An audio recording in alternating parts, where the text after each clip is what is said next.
Hey Keith, so there's a lot of people claiming to be Christian that support abortion. What do you got to say about that?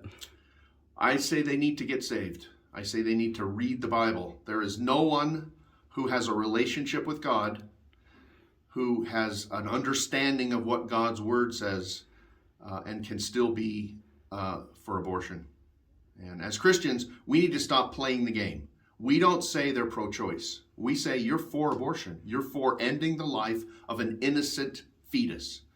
And people say, oh, what about the rape exception? What about this? What about that? And we understand that, but the concept that the Bible repeatedly tells us about is that all life is precious.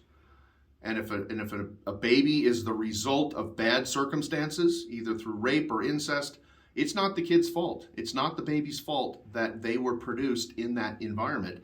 And God tells us we need to act differently than people who don't serve the Lord.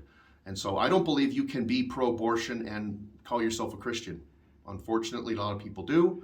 A lot of people think it's a blessing.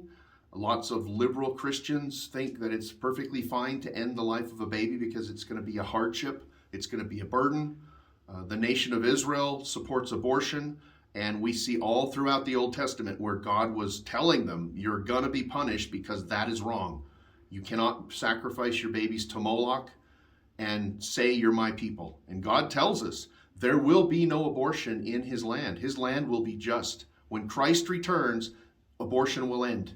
And that gives you a clue of what we should be doing today, because abortion is an abomination.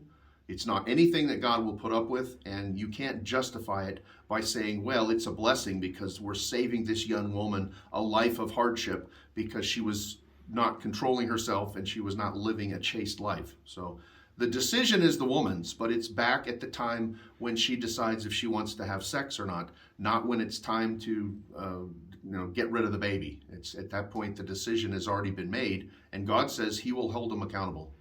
And unfortunately, we have a lot of women in churches today who like to think they're Christians and think that having an abortion is a blessing from God. And God says he's not going to let them in the family. The Bible tells us that you will not be justified if you support the murder of innocent blood.